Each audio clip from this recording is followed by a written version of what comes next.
Tatay ni Dara may ipinagtapat kay Kuya Rab. Yan po ang videong pag-uusapan natin ngayon mga kakalingap. At bago po tayo magsimula ay gusto ko lamang i-shoutout ang ating mga minamahal na mga viewers at supporters.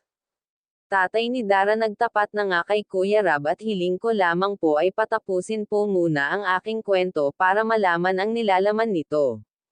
Nagrabe daw ang pinagdaanan niya na hirap simula nang mahiwalay siya sa magkapatid na sina Dara nga at si Bea. Halos araw-gabi siya walang tulog sa pag-aalala sa magkapatid. Pero tiniis niya para lang may makain sila dahil kailangan niyang lumayo para magtrabaho. Para may maibigay sa magkapatid, dahil kung aasa na lamang siya dito sa bundok at hindi siya aalis ay magugutom sila dahil ang hanap buhay niya lamang sa kanila ay ang pagtitinde ng isda. Na hindi naman sa kanila kakasya kaya kinailangan niyan lumayo para magtrabaho.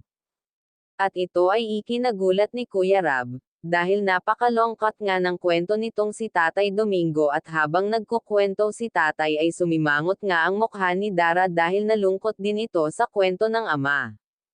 Dara nagpapasalamat na lamang ngayon dahil umuwi na ang tatay niya para dito na lamang tumira sa bago nilang bahay, kaya sana ay may mag-sponsor dito sa ama ni Dara ng isang pangkabuhayan. Sa mga sponsor ni Dara maraming salamat sa suporta nyo at sa binibigay nyong tulong sa kanila, at wag nga po pala natin kalilimutan suportahan ang ama ng ating kalingap na si Val Santos Matubang at hanggang dito na lamang po ang aking mixing reaction again maraming salamat sa panonood.